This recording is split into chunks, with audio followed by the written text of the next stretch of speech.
Pepina Figaro told me she had to decide between buying a used Corvette from a private individual or from a dealer.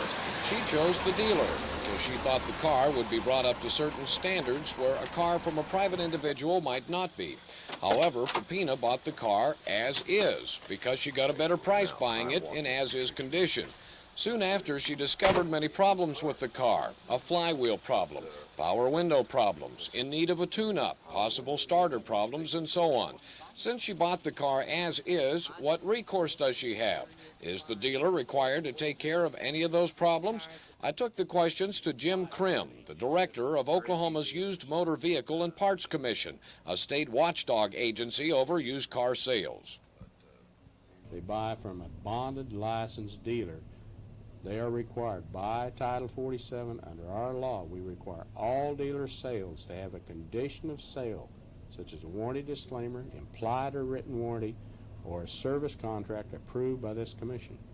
Now, if they don't get the warranty disclaimer and the dealer has promised them nothing, and then they have trouble with the car, where do they stand there? Well, we're dealing with an implied warranty. And if he didn't give them a disclaimer, then he didn't disclaim anything. I see. And we're going to look at a normal warranty type situation there. So, in other words, even though he promised nothing, if he didn't give that piece of paper to the consumer, the customer, they could go back to him and expect that car to meet a certain standard of performance. Right. When you buy a used car in as-is condition, that means you've bought a car with no warranty, implied or written, or no service contract. But the dealer must indicate that by giving you what is called a dealer warranty disclaimer, and it could look like this. Or it could look like this. Or perhaps it's a perforated piece of paper on the bottom of your purchase contract. But it has to be a separate document. Now, the dealer warranty disclaimer must say on it that this used car is being sold as is, with no warranty or guarantees whatsoever. That means any responsibility for repairs or corrective measures that the car needs is your responsibility. Now, if you purchase a used car as is, does it mean the car is in worse shape than the others on the lot? Used car salesman Eldon Brown says that depends on the dealer. He says some might dust off a car and turn around and sell it. Eldon services all of his cars first, but if you sign a warranty disclaimer, the service ends there. Anytime they sign an as-is disclaimer, why they are giving up the right to the warranty or to a extended service policy. Now, getting back to Pepina's car, it turns out she did not get a warranty since she bought the car as is, and she did not get a warranty disclaimer releasing the dealer from any responsibility, nor did she receive a service contract. She simply was given a discount repair certificate. Now, since state law requires one of those three, the Used Motor Vehicle Commission says it is implied that she does have a warranty from the dealer, and she can file a complaint with the commission, which will help her negotiate with the dealer for repairs. And if necessary, the commission will set up a panel of consumers to hear the case and decide what action should be taken.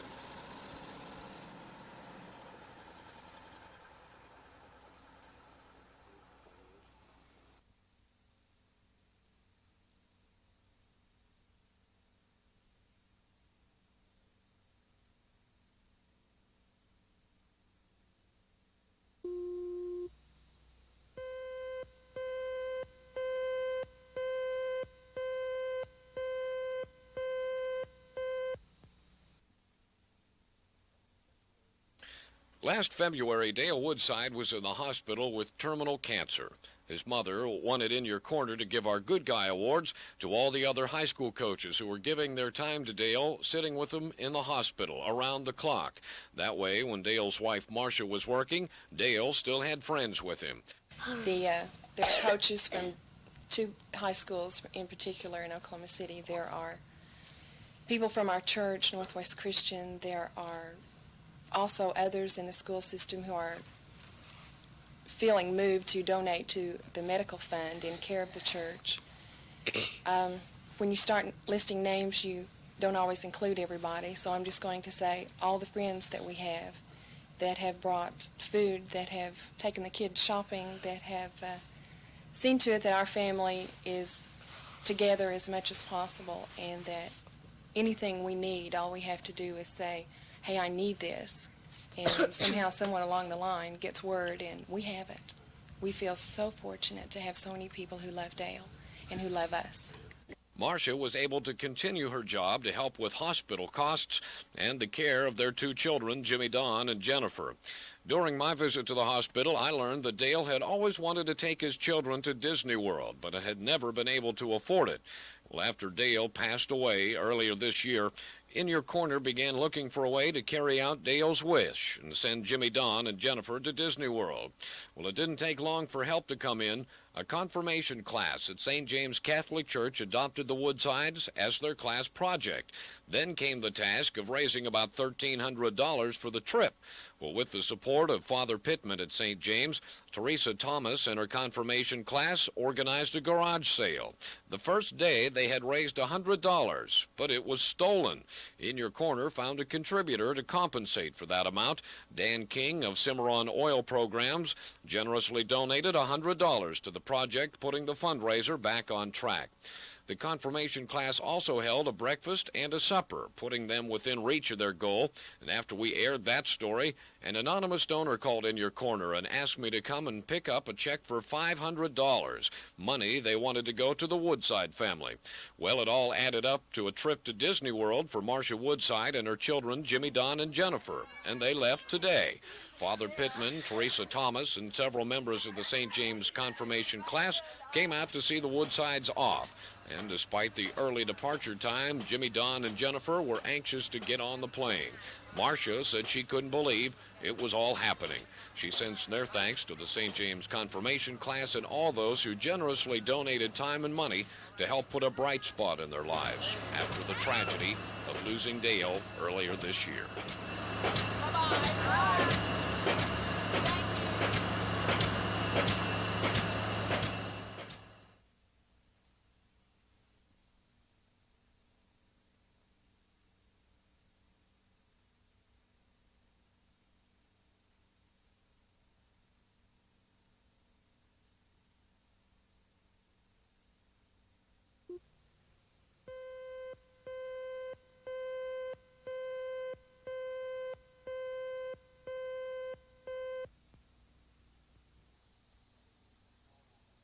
Arthur Matthew told me he has never owned a home before in his life. This is the first one.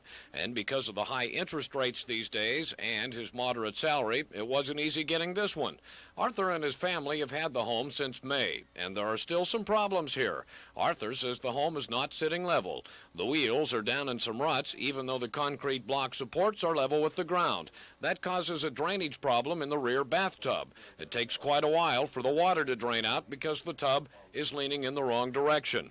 Another problem is the anchoring of the home. His insurance policy calls for an anchor every 20 feet, and the policy is not valid without it. Arthur says he's missing one anchor near the front entrance. On the front side of the home, he points out that he's still waiting for the dealer to repair a puncture through the outside wall. He says that happened when it was delivered, but it's never been fixed. And there's more. Inside, Arthur pointed out that the home only has electricity in the back half. In the front rooms, the Matthews have to run extension cords to run the lights. Arthur says he has to shave with the drag light hanging from the shower rod every morning. And he's also worried about the electric smoke alarm in the living room. It won't work without electricity either. He says the living room carpet has a bare spot in it. It's not worn out, just bare. Things are a little better in the back half of the mobile home where there is electricity. The appliances, lights, and the smoke detector work. Well, now I'm going to ask you, wouldn't it make you mad? You bet. You bet you, because I'm investing some money here. I'm not, and I don't own the ground or nothing. The only thing I own is this box, this trailer. That's all I'll have in 15 years. Arthur says when the payments are finished, he'll have $45,000 invested in that mobile home, so he wants everything right. He also says the mobile home park wants all the homes skirted around the bottoms. He has 90 days to do that, and he can't do it until the home has been leveled properly. Well, we took his complaints to the dealer, Craftmark Mobile Homes on South Shields. One of the operators, Bill Saline, says he knew of some of the Matthews problems, but not all. The parts are in, he said, for repairing the puncture in the front, but he said he would also repair repair the electric wiring, and he said he would have the home re-leveled at his expense, even though the owner normally has to pay for that. Celine said his men would be out Monday to finish up the repairs. He did not know why they were not done earlier. Celine says he feels he has a good work crew, but there is high turnover in mobile home repair jobs, and it's hard to keep a good crew.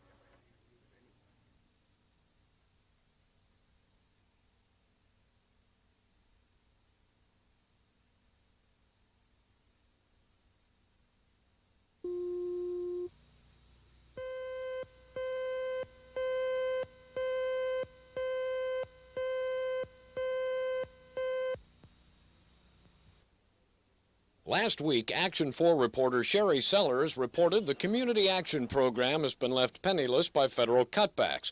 For years, they've been able to hand out hundreds of fans to the elderly and low income. Well, this year, they could afford only 12, and 65-year-old Marie Powell got the last one. She's been waiting since the beginning of summer to get it. Oh, You Miss Powell? yes, I am. Oh, let me bring you a pen and I need you to Well, okay. sign this sheet. Yes, ma'am. I've been laying in there, on that bed, and there ain't no air in there hardly at all, so I had to have something, to keep cool.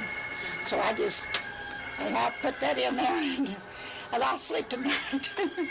Well, a lot of people haven't been able to sleep during Oklahoma's hot spell, but since that story aired last week, In Your Corner heard from one viewer who wanted to donate 3 electric fans anonymously.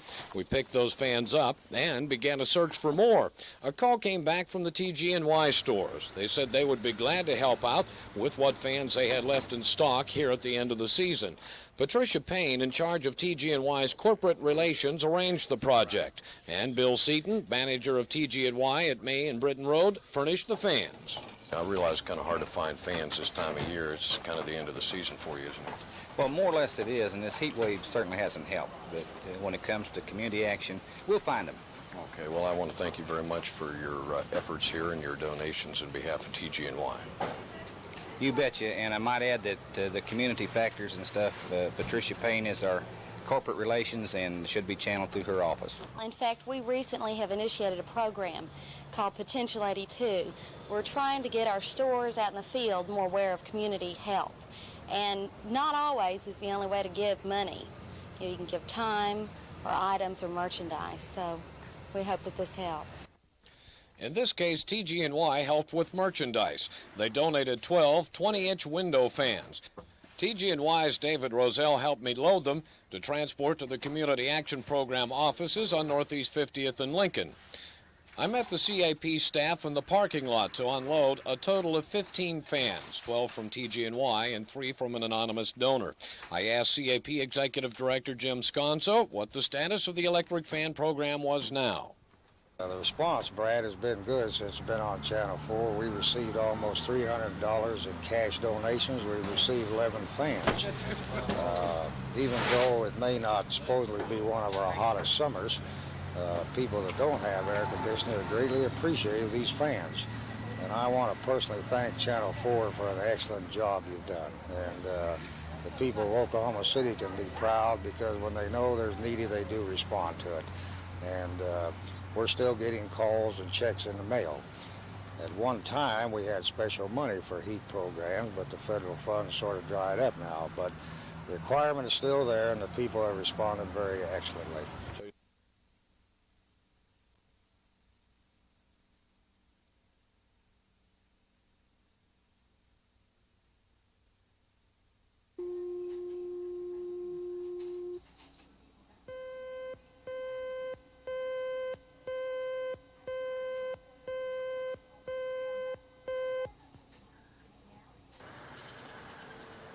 Karen Teeter is teetering on the brink of war over her dream car.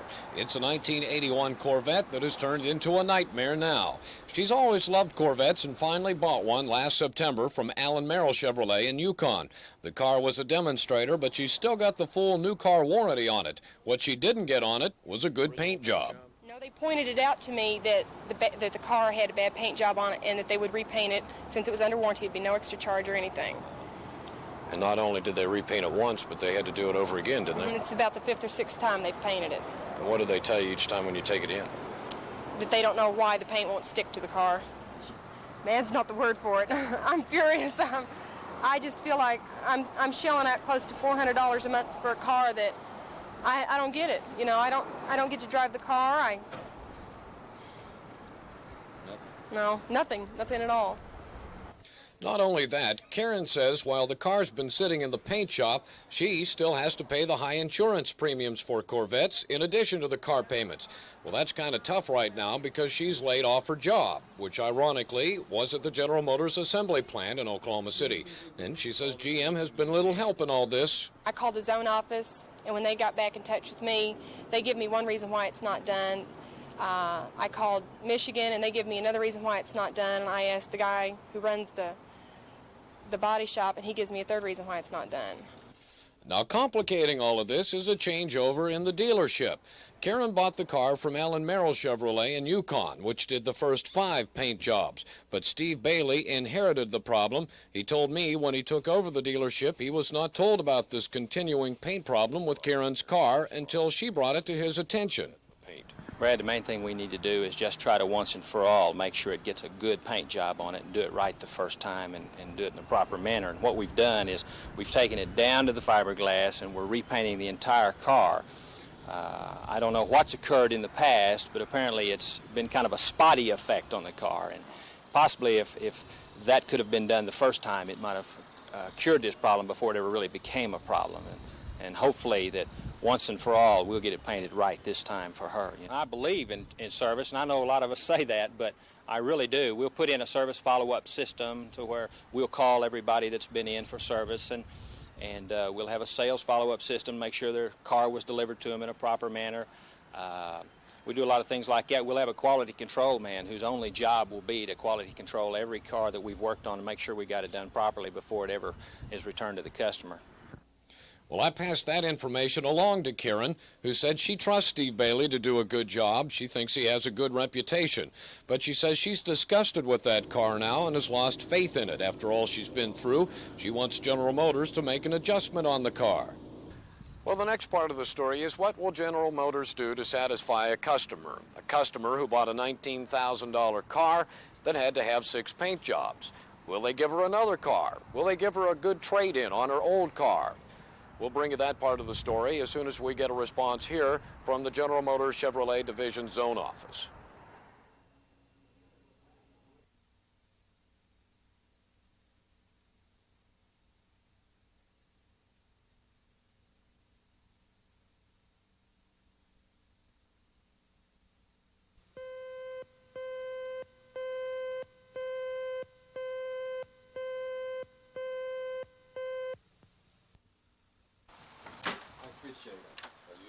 John Mann told me he came back from vacation and noticed something different in the neighborhood. There was a tower rising above the rooftops across the street on property he thought was going to be a city park. Mann said he called City Hall and could not find any record of the city giving the land to the National Guard, as he was told, and he couldn't find any record of a public hearing to discuss the issue. Well, when we moved out here, this area back here, you can see where the lights are, is our baseball diamonds for softball. And we talked to our realtor and talked to the neighbors, and they said this was all city land and that there should be park development, you know, moving gradually towards us. So we thought we were moving out next to a park. I see. When you asked about this downtown, what'd you find out? Well, I called Brad Gamble, who's in charge of the community development. And we discussed it, and he said that, I asked him if anyone from the National Guard had contacted him. He said that in the development of this, that no one from the National Guard had contacted him. And then I said, I can't believe that you didn't know anything about it. And he said, well, I didn't say I didn't know anything about it. And at that point, he shared with me that he was the commander of the National Guard who would be in charge of the development of the land, and evidently he may have made the decision on the rappelling tower too. And so at that time I realized that's where we were. Well, Mann feared children would be playing on the tower and might fall. Plus, the thought of ROTC students jumping or rappelling down the tower he thought would not be conducive to the neighborhood. He started a petition drive to have the tower removed. Meanwhile, I visited Stillwater City Hall. The city manager's office had researched the land transaction and showed me notice of a public hearing and the approval to give city land to the National Guard. So having the tower removed was not up to the city, but up to the Army ROTC and the Guard. Well, this week the tower came down. I talked with Army ROTC professor Lieutenant Colonel John Smith about the issue. We thought we were on perfectly legal grounds, and that was pretty much documented in working with the city. Since it's state property and what have you, the city zoning ordinances did not apply. However, because of the fact that the National Guard is going to be in the community and we're going to be in the community, to avoid a long-standing controversy, we felt it would be better off to avoid that and go ahead and remove the tower.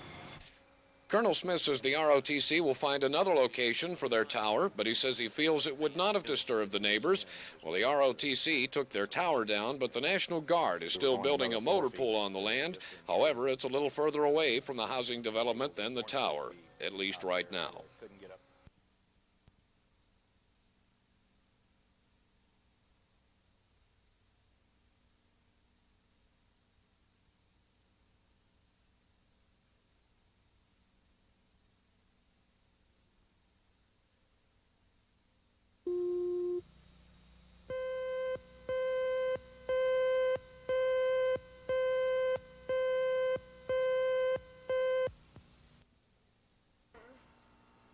Brenda Knott told me they had everything set up to purchase a mobile home. Her father-in-law was going to let them move onto his property near Tuttle for free, and they were going to rent out their south side house for enough to make the house and the mobile home payments. In fact, they had put their furniture in storage in preparation for the move. They had picked out a mobile home at Dice's on South Shields and had almost finished the paperwork on an FHA loan when they ran into trouble. The FHA required they show that they were buying the land for the mobile home or making an effort to buy. Well, they were going to live for free on family land, so their salesman had a suggestion. They wanted us to get the deed to Greg's dad's land, and we went to his mortgage company. He had it mortgaged with TWA's credit union. We went out there, and they said that they could not clear a section of land that was not paid for without having surveyors come out and to survey the exact property, the exact amount that was supposed to be cleared. So they said that would cost about $600 for surveyors and paperwork and all that. Well, Brenda says they couldn't afford to do all that, so they went back to see if they could get their $1,900 down payment back from Dice's Mobile Homes, which had in the meantime changed to Camelot Mobile Homes and moved to a new location. He said that we had led them on, that we didn't really even want to buy the trailer to begin with. And there wasn't no way that we would have tied ourselves up with putting down a $2,000 down payment and just moving all of our furniture, putting it in storage if we weren't going to buy the trailer. Well, Brenda said Camelot wouldn't refund their down payment at first, then decided to give all but $450 back. I went to Camelot to find out why, and salesman Gerald Bolding explained. The money will be refunded if your credit is not approved. Their credit is not, nothing wrong with it. They got excellent credit. Their credit was approved. So in other words, we set our house out there for 2.5 months, paying floor plan on it, waiting on them to close a loan. Okay, they come up, then at the last they say, well, we can't get a contract for deed, we can't get into contract. In other words, they apparently found something else, or they changed their mind, didn't want to go through with the sale of the house. So in other words, we're supposed to be left holding the bag. So they not only lose their earnest money, they lose their down payment as well. Well, they come in and signed all the loan papers to close the loan. Okay, the loan is contingent upon those FHA amenities that I told you about. Yeah.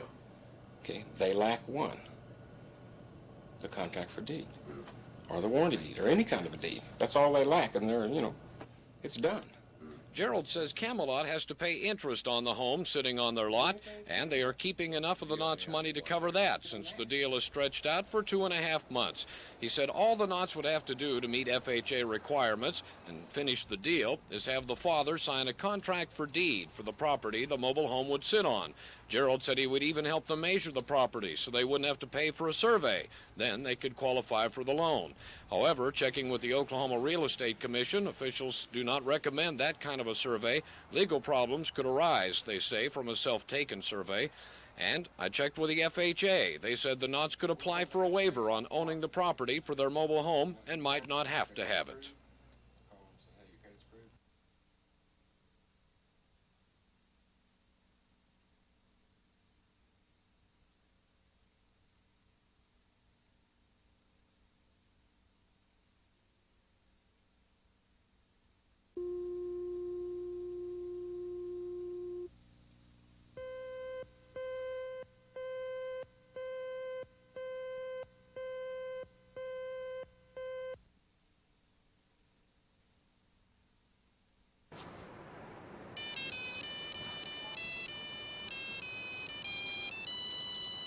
What a deal. A watch that tells time in 2 different time zones, has a stopwatch, a musical alarm, and even plays the Yellow Rose of Texas to irritate all your friends that are Sooner football fans. And you get both a man's and a woman's watch for only $47. Well, the deal sounded great on television, but became an irritating deal for many viewers. Since about the latter part of June.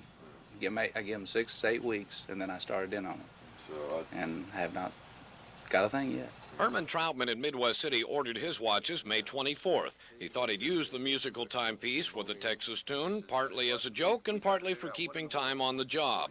Like many others, his watches never showed up. Before calling In Your Corner, he began tracking down the marketing company, JKJ Productions. Well, first I called the order house where I ordered it from, and they gave me the address. Then I wrote a letter, and then I had no answer, and a week later I wrote another letter, and I haven't got an answer to that one. So I called them back and asked them again if they had a phone. So I've tried numerous times on the telephone to go ahead and get them on the phone, and no one up there answers the phone. So I went through the operator, got the Baltimore, Maryland area operator, and I also asked them if that was a good working number, and they agreed that it was a good working number. And I just called here the other day on it. Still no answer. It rings, but no answer. Well, Herman had just about given up on the watches, and he thought maybe he hadn't lost too much after he talked to someone who had received the watches through the mail. I was discussing with my buddy that I'd mailed off these watches, and this guy a couple of rows over behind the lockers threw up his arm and said, "You'll be sorry." And I said, "How's that?" I looked, and he says, "I have one, see it?" I said, "I ordered a gold one." I said, "Well, that's not gold, that's silver." And he says, "It was gold 3 weeks ago, but it's now silver." He says, "I say, you'll be sorry." Well, I checked one of the computer watches from a fellow employee, and the gold had worn off of it also. However, it functions properly, so it may be worth the price. But for those who didn't get theirs, In Your Corner checked with Baltimore, Maryland's Better Business Bureau, who said JKJ Productions has bad management and an inadequate staff. They are filling the orders, but taking much longer than the advertised 4 to 6 weeks, 3 months in some cases. However, the Better Business Bureau says out of 200 complaints now, only 80 remain to be satisfied. The Better Business Bureau there will forward your complaint to JKJ along with a request to quickly fill your order or to give you a refund. Send a copy of your bill and your desire for a refund or the watch and write to the Better Business Bureau in care of Margaret Baldinger, Baltimore, Maryland, 401 North Howard Street, 21201.